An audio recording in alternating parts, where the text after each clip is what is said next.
Good morning, dear students. Let's start. This is the chapter 12, Insolation, and second session, and we are going to finish this chapter.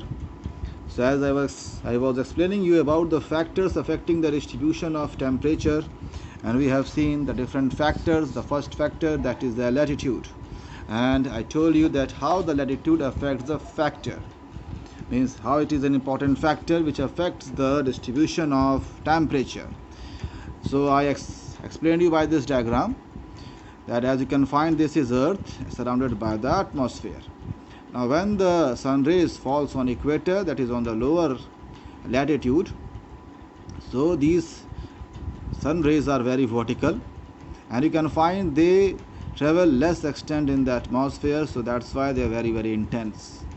But the slanting rays which falls on the higher latitudes, you can find they have to travel larger extent in the atmosphere, and so they becomes weak, and that's why what happened, you can find it is less intense. And this is why as we move from the lower latitude towards the higher latitude, you can find temperature keeps on decreasing, and at the pole you can find it's freezing.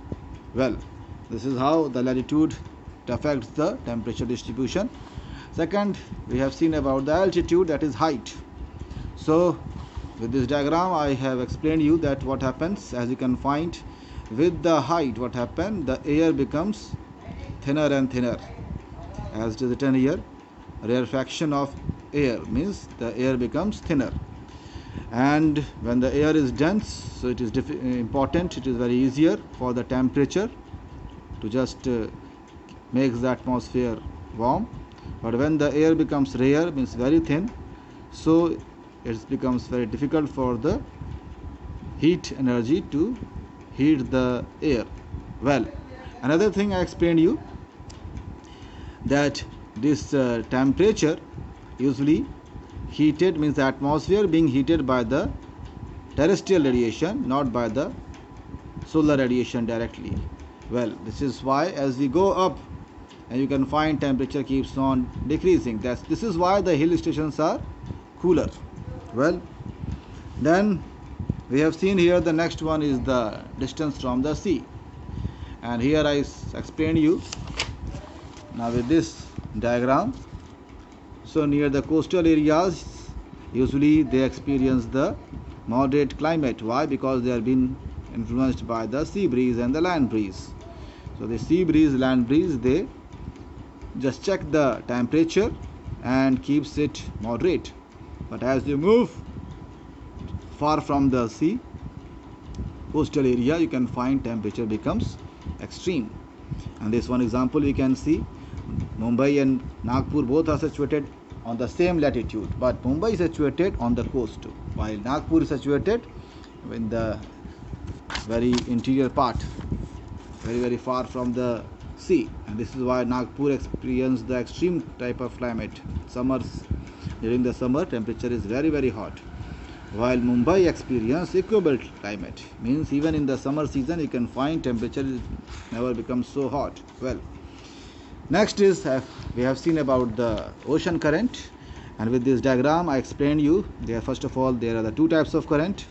The red arrow shows the warm current, and the blue arrow shows the cold current. So cold current means they makes the water cold.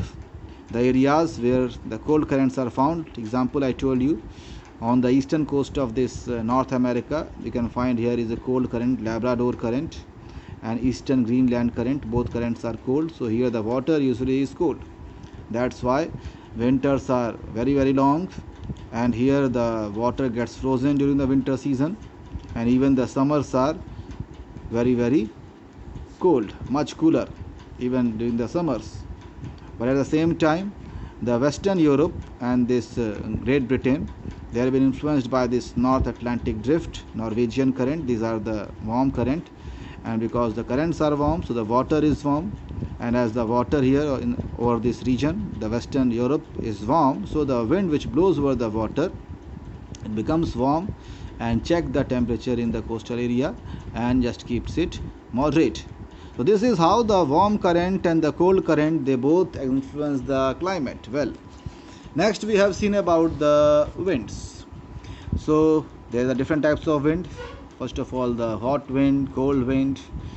Is I told you the example in India, in North India, in summer, especially in the month of April and May, we experience the Lu. Now Lu is a very hot, dusty wind, and you can find the temperature becomes extreme hot, especially in the month of April and May. While in the winters, especially in the month of January, as the wind starts blowing from the foothills of the Himalayas, and these are the very cold winds, so the whole North India, you can find temperature becomes extremely cold. So this is how the wind modifies the temperature. Then I explained you that the sea breeze are also known as the onshore winds, while the land breeze are also known as offshore winds. Well, next is the clouds and the rainfall. So you can find, especially in the cloudy day, when the cloud covers the region, and you can find because it obstructs the sunlight, and that's why the temperature drops down. And whenever the rainfall occurs, you can find temperature becomes cooler. So both the clouds and the rainfall, it also check the temperature, doesn't allow the temperature to become very hot. Then next is the slope of the land. Slope of the land means the mountainous region. Now here we are going to see about how the three ways the slope of the land, it affects the temperature. The first of all is the presence of mountains acting as a barrier. Now you can find in the northern part of India there are the great Himalayas, and these great Himalayas, what they do, they protect the whole India from the cold Siberian breeze. That's why we don't experience, especially in the North India, don't experience so extreme cold winters, right? We don't experience the snowfall, otherwise there would be no Himalayas, so there may be the snowfall may be experienced in the North India. Well, so first of all, the mountain acts as a barrier. Himalayas protect us from the cold Siberian breeze, as well as it also traps the south wind, monsoon winds, and this is why we just experience so good rainfall. That is, we call it rainy season, monsoon season. Next is the inversion of temperature. This I explained you. Now usually all of you know that as we climb up the hill, we go up the mountain, you will see the temperature keeps on decreasing. But sometimes what happens, as we climb up the mountain, temperature keeps on increasing. Now when it happens? Now usually it occurs during the winter season. Now usually when the temperature decreases, that is called normal lapse rate. But the reversal of normal lapse rate is called temperature inversion or inversion of temperature. So usually, as I told you with one diagram, I explained you here. With this diagram I explained you that what happened here, this is a valley, and especially in the winter season, as you know, winter's temperature, usually the nights are very cold, and what happened from the evening onwards, the cold air from the mountain top sinks down, and here the valleys, because they are surrounded by the mountains, so here the air is very calm, right? No strong winds can be experienced, especially in the valleys. And this is why what happened, the night becomes very cold, because the cold wind, as you can see, it's sinking down, making it very cold. But what happened during the morning time, early in the morning, as these mountains top are the first to receive the sun rays, and quickly what happened, it affects the temperature there. Temperature drops down, becomes warmer. Now during this time, in the morning time, if somebody just climb up the hill or this mountain, what will he will see? He will see the temperature keeps on increasing, because in the valleys still there is a very cold, because it takes a time. You can find, especially if you visit the Dehradun and so many valley areas, you will find, especially in the winter season, so the areas usually are covered for a longer duration of period by the fog conditions. Foggy conditions are much longer. So what happened, till afternoon, the fog, as the sun rays becomes intense, and what happened, the fogs are they are being removed, and slowly temperature increases. But early in the morning, what you will see, In the valley it's very very cold, but as you climb up the hill you will find its temperature keeps on increasing. So this is the way the temperature inversion takes place. This is experienced especially in the winter season. Well, another thing is the direction of the slope of the land. Now let me just show you this figure. Now if you find here, these are the hills. Suppose now these are the Himalayas. Suppose now all of you know Himalayas is situated on the northern part of India. And one thing all of you know, that the sun rays falls vertical only up to Tropic of Cancer, and Tropic of Cancer passes through the mid part of India. So usually what happens, the Himalayas, if you find the slopes towards India, that we call it southern slopes, and towards China we call it northern slopes. So what you will see, the southern slopes means the slopes which faces India, it just gets the direct sun rays, and this is why the southern slopes are very very much warmer. But the northern slopes you can find they are just opposite side, and what happened, the sun rays are not falling vertical here, and that's why you can find the slopes towards China, you will find temperature is much cooler. So this is how the slope of the land also affects the temperature distribution. Now the next factor, let's see here. The next factor is the vegetation.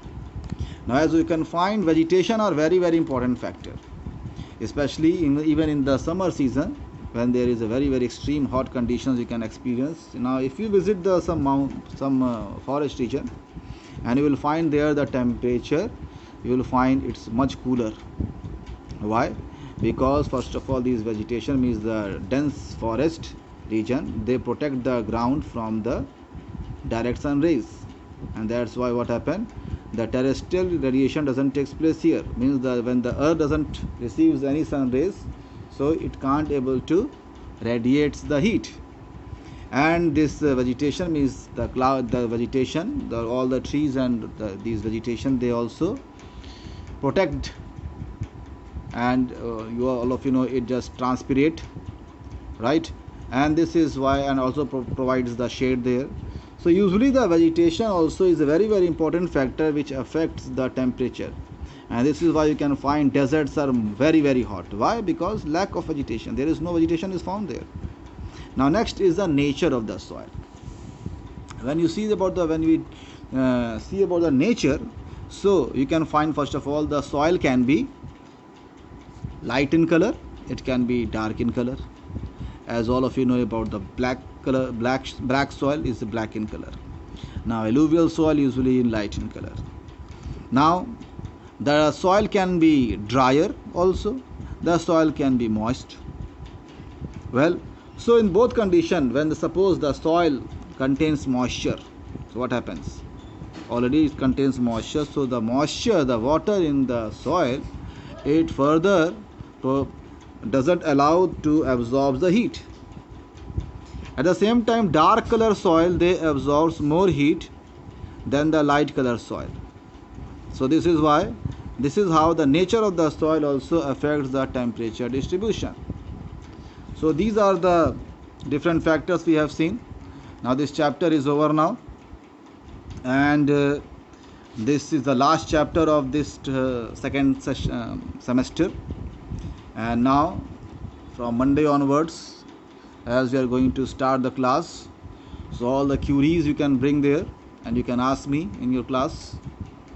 So as you will ask me, and I will clear your doubts, and any question, any answers if you want me to give you. So there are questions are there in exercises from chapter 1 to this is chapter 12, from chapter 1 to chapter 12. Anything if you want to ask, so be prepared, right? So because the classes will be only a problem solving, so all of you are welcome there. And those who have not seen the videos, the previous videos, you just check it, because I will not going to teach you in the class. The classes will be only for the queries. Any problem if you are having, you can ask me any type of problem from chapter 1 to chapter 12. So all the best.